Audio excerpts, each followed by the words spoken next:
इयत्ता 10वी कुमार भारती, पाठ 20वा, सर्व विश्वची व्हावे सुखी. लेखक आहेत डॉक्टर यशवंत पाठक. यांचा जन्म आहे 1948 चा. ललित लेखक व प्राध्यापक, मराठी संत साहित्य आणि लोकजीवन, लोककला व लोकसंस्कृती या गोष्टीशी असलेल्या आंतरिक जिव्हाळ्यातून डॉक्टर पाठक यांचे सर्व लेखन निर्माण झाले आहे. नाचू कीर्तनाचे रंगी, ब्रह्मगिरीची सावली, मातीचं देणं हे ललित लेखसंग्रह, नक्षत्रांची नाती हे व्यक्तिचित्र, स्पंदने श्री समर्थाची, तुकारामाचे अभंग, निरंजनाचे माहेर ही समीक्षात्मक पुस्तके, आभाळाचे अनुष्ठान हा कथासंग्रह इत्यादी पुस्तके प्रसिद्ध आहेत. पुणे विद्यापीठाच्या ज्ञानेश्वर अध्यासनाचे प्रमुख म्हणून त्यांनी काम केले आहे. हे विश्वच माझे घर या संत ज्ञानेश्वरांच्या वचनाचा प्रत्यय आज तंत्रयुगात आपण घेत आहोत. दळणवळण आणि संपर्काच्या आधुनिक साधनांनी वैश्विक खेड्यांची संकल्पना प्रत्यक्षात आणली आहे.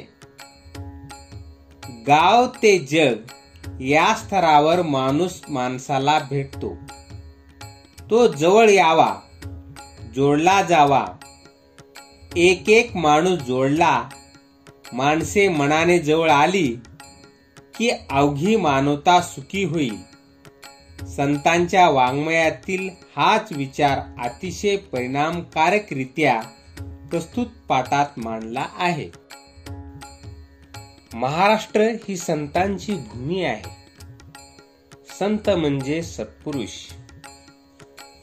जगाच्या कल्याणात संतांच्या विभूती, देह कष्टविती परोपकारे ही संतांची खरी भूमिका आहे.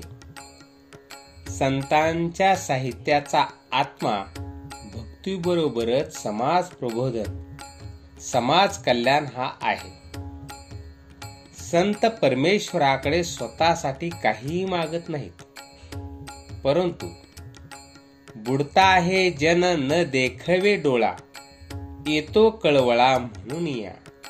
यासाठी श्री चक्रधर स्वामी, संत ज्ञानेश्वर, संत नामदेव, संत तुकाराम, वारकरी संप्रदायातील सर्व संत, संत कबीर, गुरु नानक, संत महात्मा बसवेश्वर अशा सर्वच संतांनी आपल्या साहित्यातून विश्व कल्याणासाठी परमेश्वराकडे, गुरुकडे साकडे घातले आहे.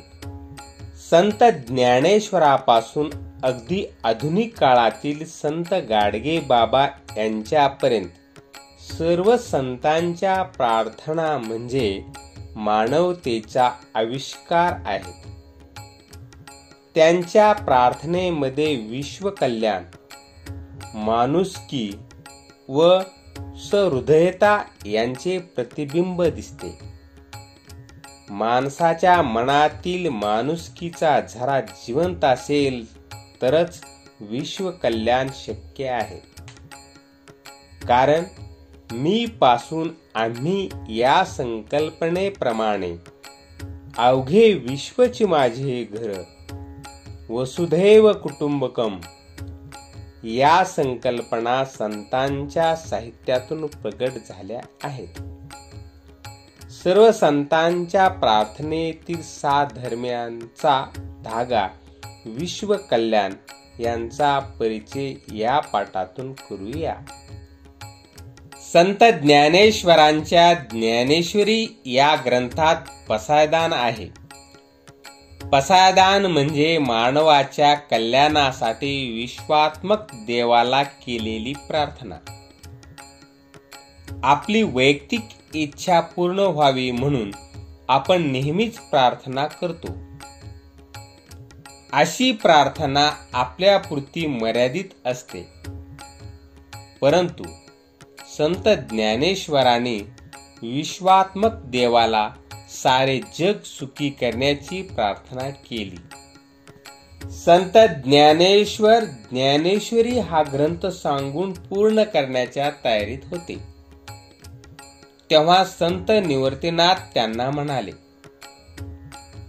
आपण ग्रंथ पूर्ण करत आला आहात, तेव्हा सगळ्यांसाठी देवाजवळ काहीतरी मागा. यावर संत ज्ञानेश्वर म्हणाले, मी देवापाशी आधी मागितले आहे, ते म्हणजे देवाने आम्हा सर्वांना चांगली बुद्धी द्यावी. संत निवृत्तीनाथ म्हणाले, ग्रंथांचा समारोप करताना प्रार्थना येणे आवश्यक आहे. तुम्ही सुरुवातीला मंगलाचरण जे म्हटले आहे ते आता विस्ताराने सांगा. यातून पसायदा निर्माण झाले. संत ज्ञानेश्वरांनी सांगितलेली ही प्रार्थना मराठी मनाच्या स्मरणात कायम आहे. पसायदान याचा अर्थ विनम्र मनाने परमेश्वराला हात जोडून केलेली प्रार्थना. निसर्गातील फुले, फळे, वृक्ष, नद्या, निर्झर, समुद्र, सूर्य, चंद्र, तारे एकोप्याने राहतात. त्यांचा दाखला देत आपणही गुण्या गोविंदाने राहावे हे संत ज्ञानेश्वरांनी सांगितले. संत ज्ञानेश्वरांनी पसायदानात म्हटले आहे, जे खळांची व्यंकटी सांडो, तया सत्कर्मी रती वाढो, भूता परस्परे पडो मैत्र जीवांचे, दुरितांचे तिमिर जाओ, विश्व स्वधर्म सूर्य पाहो, जो जे वांछिल तो ते लाहो प्राणिजात. माणसाने आपल्या मनातील दुष्टावा नाहीसा केला पाहिजे. संत ज्ञानेश्वरांनी याला खळांची व्यंकटी सांडो असे म्हटले आहे, किंवा दुरितांचे तिमिर जावो असे म्हटले आहे. दुरित म्हणजे दुष्कर्म. या जगातून दुष्कर्माचा अंधार नाहीसा हो, ज्याला जे जे हवे ते ते मिळो अशी विश्वकल्याणाची प्रार्थना त्यांनी केली. असेच मागणे संत नामदेवानेही परमेश्वराकडे मागितले. एका अभंगात ते म्हणतात, अहंकाराचा वारा न लागो राजसा, माझ्या विष्णुदासा भाविकासी. संत नामदेवाने देवाला अशी विनंती केली आहे की, देवा मला सतत नम्र राहू दे, मला कधीही अहंकारी होऊ देऊ नकोस. माणसात उर्मटपणा आला तर तो कधीही यशस्वी होत नाही. आपल्याला आयुष्यात मोठे व्हायचे असेल तर नम्र राहायला हवे. विनम्रता केव्हाही चांगली, जगाला आपलेसे करते. थोरांची चरित्रे आपल्याला हेच शिकवतात. संत एकनाथाने सर्वाभूती भगवत भावो, हाची निज भक्तीचा ठाव असे म्हटले आहे. प्राणी मात्रात मैत्री असली की विश्व आनंदाने राहू शकते. मैत्री म्हणजे नुसते घेणे देणे नव्हे, मानवी सुख दुःखाशी सहृदय मनाने समरस होणे, दुसऱ्याच्या आनंदात आनंद मानणे, दुसऱ्याच्या दुःखात त्याला आधार देणे, हा आपला आणि तो परका असे मनात कधीही न आणणे. असे झाले तरच जीवाचे मैत्र होते. संत एकनाथ सर्वाभूती भगवत भावो असे म्हणतात, तर संत ज्ञानेश्वर यासाठी भूता परस्परे पडो मैत्र जीवांचे असे म्हणतात. संत तुकारामाने देवापाशी संत संग देई सदा असे मागणे मागितले आहे. संतांच्या संगतीमुळे 4 माणसे एकत्र आली तर चांगल्या प्रकारचे काम उभे राहते. परस्पर सहकार्यातून मानवी जीवनाचे कल्याण होते. त्यासाठी संत तुकाराम महाराज म्हणतात, एक एका सहाय्य करू अवघे धरू सुपंत. संत स्वतःसाठी काही मागत नाही, जगाच्या कल्याणासाठी हे प्रार्थना करत असतात. संत रामदास यांनी विश्व कल्याणासाठी प्रार्थना केली आहे. कल्याण करी देवराया जनहेत विवरी, तळमळ तळमळ होतची आहे हे जन हाती धरी. संत रामदास यांनी जनहिताची तळमळ वाटते, म्हणून ते परमेश्वराजवळ सर्वांचे कल्याण कर असे मागणे मागतात. संत गाडगे महाराजांनी सामाजिक प्रबोधन करताना प्रत्यक्ष कृतीवर भर दिला आहे. वेळ वाया घालवणे, व्यर्थ गप्पा मारत बसणे हे संत गाडगे महाराजांना मान्य नव्हते. त्यापेक्षा सर्वांनी सुशिक्षित व्हावे यावर त्यांचा कटाक्ष होता. शिक्षणाचे महत्त्व सांगताना संत गाडगे महाराज म्हणतात, नको धर्मकृते पैसा खर्चुनिया, घेण्यासाठी विद्या तोची खर्चा.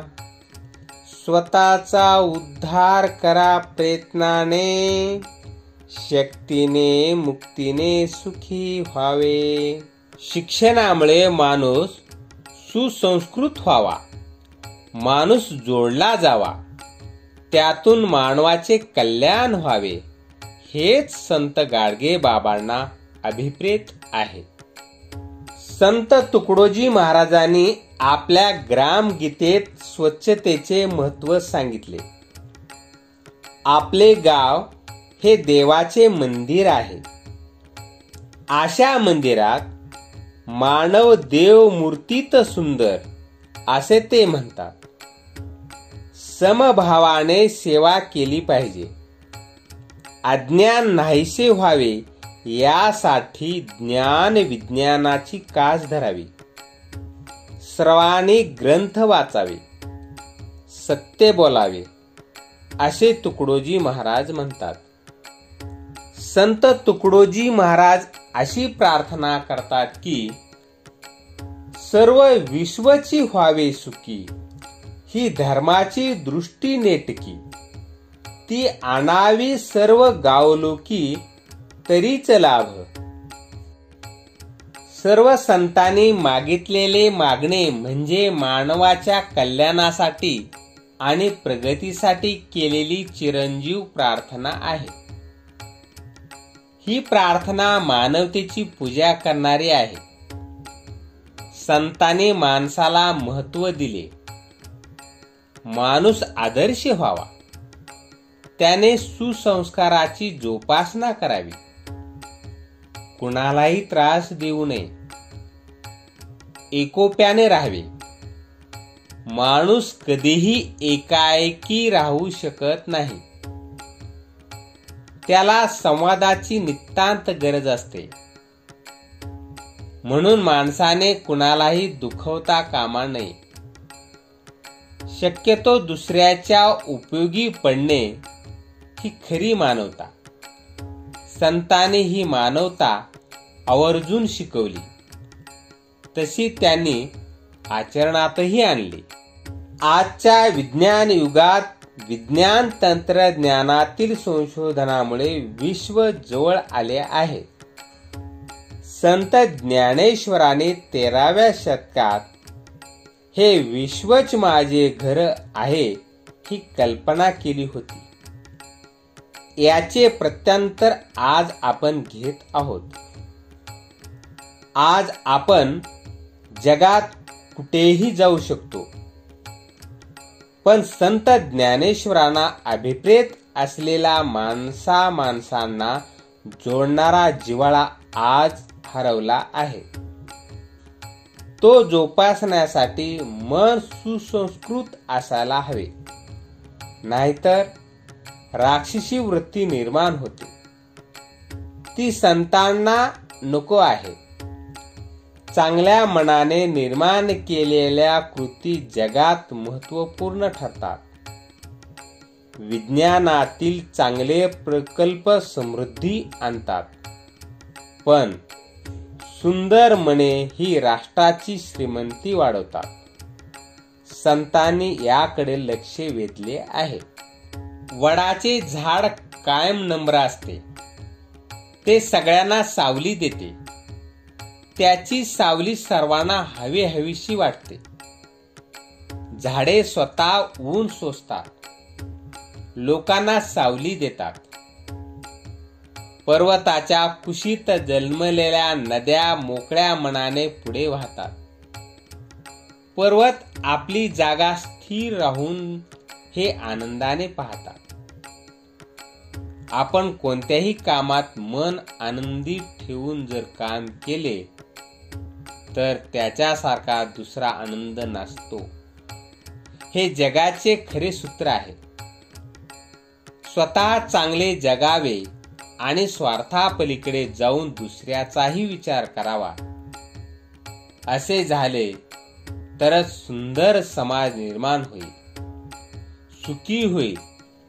हेच सर्व संतांच्या प्रार्थना करण्यामागील मर्म आहे.